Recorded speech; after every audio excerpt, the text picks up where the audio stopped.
Hi friends, in today's video I have 10 wonderful ways that you can celebrate Earth Day or Arbor Day in your homeschool with your children using one of my favorite books, The Lorax. So make sure to stick around and watch. So as I sat down to make this video and make my blog post, I reflected back to my years teaching as a 6th grade teacher. And I was always excited during April because I took this opportunity to incorporate one of my favorite books in my teaching. And like I mentioned at the beginning of this video, The Lorax is one of those books. And I used this for an opportunity for them to really learn about our region and how can we take care of our earth and what are some of the things that we can do to appreciate what we have here on earth right now.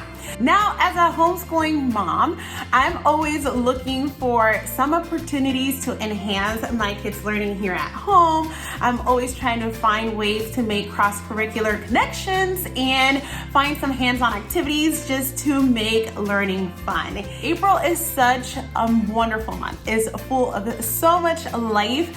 The trees start budding, the plants start coming back, the flowers start flowering, and the birds start chirping, and the sun starts shining, and the days start getting longer, and it just is one of my favorite times of year. And April just lends itself to so many wonderful learning opportunities, and there are several observances that do happen in April that we can take the time to reflect on God's wonderful creation, this beautiful earth He's created, and all of the living things that He has just placed here for us to be part of and enjoy. So one of the things that is celebrated annually is Earth Day, and that usually takes place April 22nd.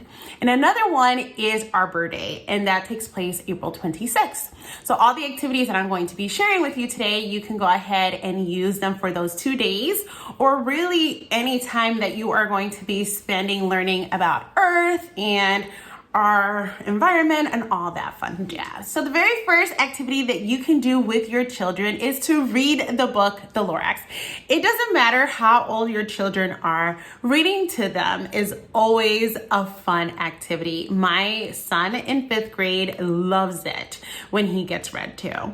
And as you are reading, you guys can discuss the topics that are being talked about in the book. What were some of the things that the Wansler was doing that was causing a negative effect in his environment? You can talk about the character traits of the Lorax and the character traits of the Wansler and compare and contrast character traits while you're reading the story. And then you can make some personal connections to today. This can be a great opportunity just to read and discuss and touch base on certain elements of a story. The second activity that you can do is to make some Earth Day Lorax themed snacks. And this was one of my kids' absolute favorites, and they are requesting for me to make this again. Pretty much what I did was I made a tray, and in that tray I had just like little snacks that went along with the story. So I used Teddy Grahams as the Barbaloop bears. I used grapes as the Barbaloop fruits, goldfish as the humming fish. I used broccoli and cauliflower as the truffula trees. So you can really do so many things. Whatever ideas come to your mind, you can use sunflower seeds as the truffula seeds. Just different things like that will just make, reading the book so much fun. You can have the snacks while you read the book. You can read the book and then have the snacks while you do a little art project. It's just so much fun when you have a themed snack. The third activity that you can have your children work on is to conduct a research project on the reference that Dr. Seuss makes in his book about Lake Erie. There's actually the section right here when he's talking about the humming fish leaving, where he mentions Lake Erie. And he says they'll walk on their fins and get woefully weary in search of some water that isn't so smeary. I hear things are just as bad up in Lake Erie. Yes, our lake made it in here, and there is a big reason why. And if you guys actually want to check out my blog post on these ideas, I'll also link that below, because in my blog post I did make a couple references that you can use for information that you can look up. But this is a great science connection and even a regional social studies connection if you live in this area. So where we live in Erie, we do border Lake Erie, and like Cleveland borders Lake Erie, Michigan, all those fun places. In the 1960s to 1970s, Lake Erie became very polluted based on some things that they were using on laundry detergents, and also on the heavy industrialization that was happening, and things were just being dumped in Lake Erie. So he made that reference because there was truly a problem during that time. There actually was an act passed, I believe it was in 1972. I think it's called the Clean Water Act, where they started working and making efforts into cleaning up Lake Erie, to the point that by the 1980s, it was cleaned up pretty much. But there's information out there that gives you more insight on the history and helps you understand why was it that Dr. Seuss made that reference in his book. Because Lake Erie did come to a situation where the lake was pretty bad. So I always like to make that connection because it's really eye-opening, and it just helps us understand history and helps us kind of appreciate what we currently have.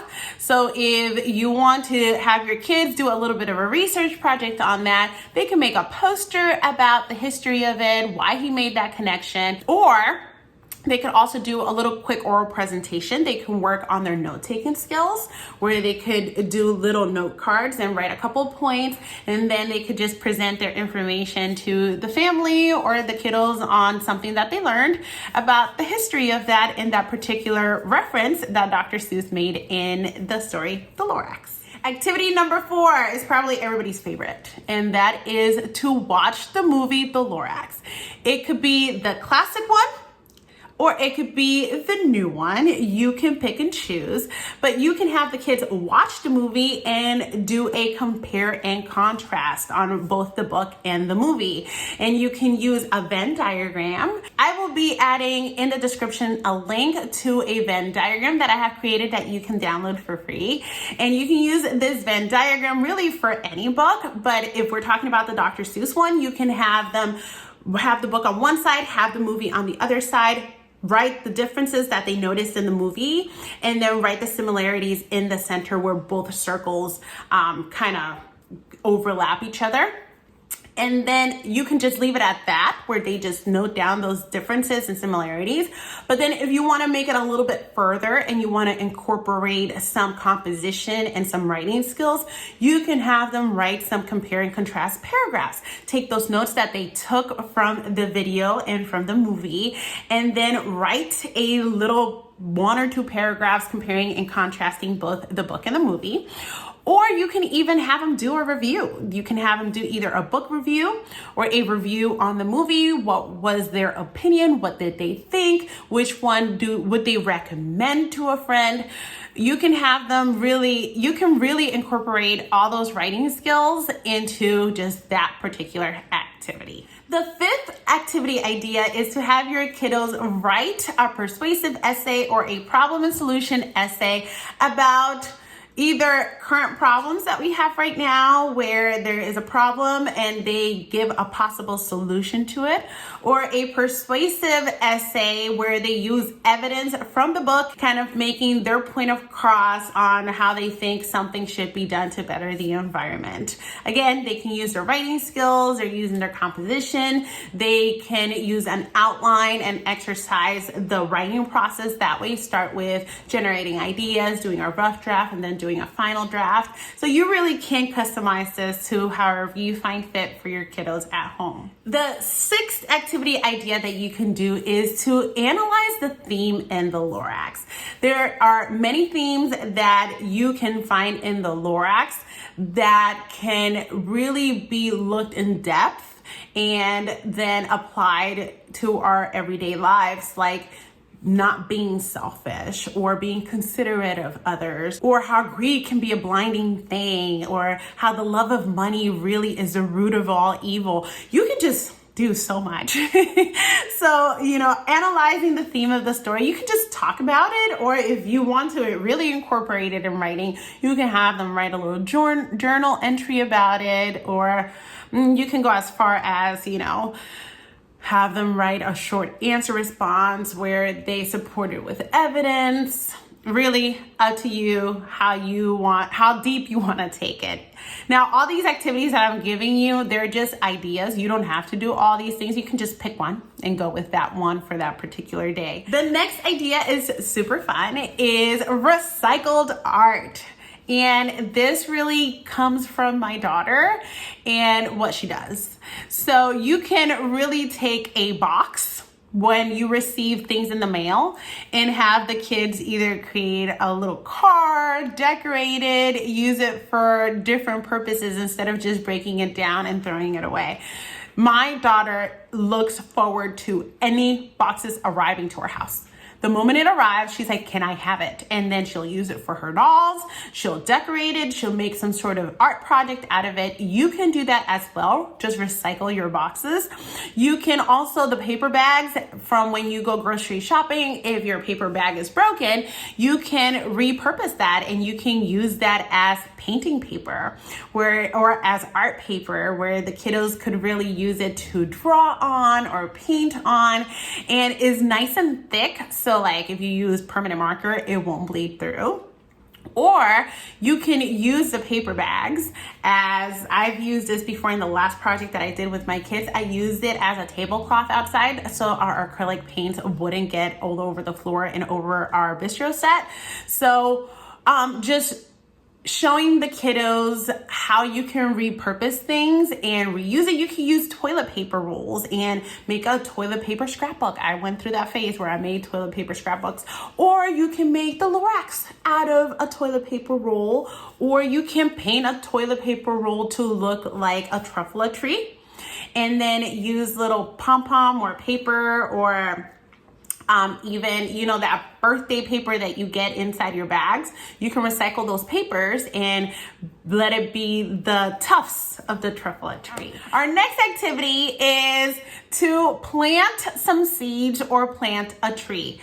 Gardening season is coming, spring is here, so it's a great opportunity to create your garden. You can make your vegetable garden, or you can choose to plant a tree in your yard or in a community garden, wherever possible. If it's possible for you to plant a tree, you can do that with your children as well. I have found that my kids always love planting things. The ninth activity idea is to go on a little scavenger hunt and explore the trees around your area. I know here we have an arboretum where we can go and see the different types of trees and what they look like. So you can create a little, do a little bit of a research on what are the trees that are native to your area, and then take a walk to the woods or take a trip to an arboretum if you have access to one, and see if you can spot those trees.